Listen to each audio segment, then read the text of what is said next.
Get your free copy of the complete tutorial at www.teachucomp.com/free. In Elements, all of the items that you add and manipulate are stored in layers. A layer is like a transparent sheet on which the images are placed and edited. Where there is no image or content in a layer, it's transparent, allowing you to see through it to the content below. You can stack several layers on top of one another to separate the various individual image elements of a larger image file. This way you can manipulate the contents of a single layer without disturbing the content of the other layers. In this chapter, we'll be examining how we can create and edit the layers and their contents to produce various effects in our images. Understanding and using layers is one of the most critical aspects of being an effective user of Elements. Now, whenever you create a new image file in Elements that has a white or colored background, the bottommost layer is called the background layer. An image file can only have one background layer at most. You cannot change the placement of the background layer in the layer stack, its opacity, or its blending mode. However, you can convert this layer into a normal layer.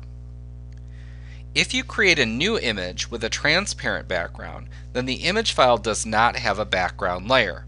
The bottommost layer is not constrained in the way that the standard background layer is, so you can move its position in the stack, change its opacity, and even change the blending mode. We'll look at all of that in the upcoming lessons. Now, you use what's called the Layers panel or Layers palette in previous versions to manage your layers in the selected image file. You can launch the Layers panel if it isn't displayed by selecting Window and Layers from the menu bar. You'll see the Layers panel already over here, but we'll go ahead and select Window and then Layers, and you can see you can turn it on and off. Now, in the Layers panel, you'll see the various layers in the current image file displayed in a list. Here they are right here.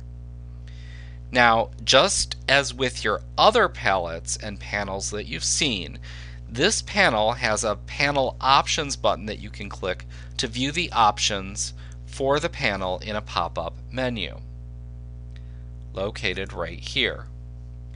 Now, you should take a few moments to examine Layers panel before you start using some of the features. We're going to be looking at all the different features and what you can do with that.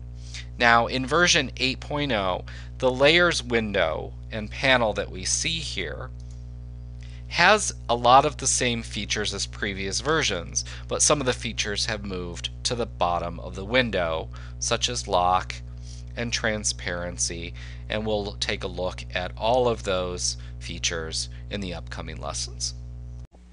Like what you see? Pick up your free copy of the complete tutorial at www.teachucomp.com/free.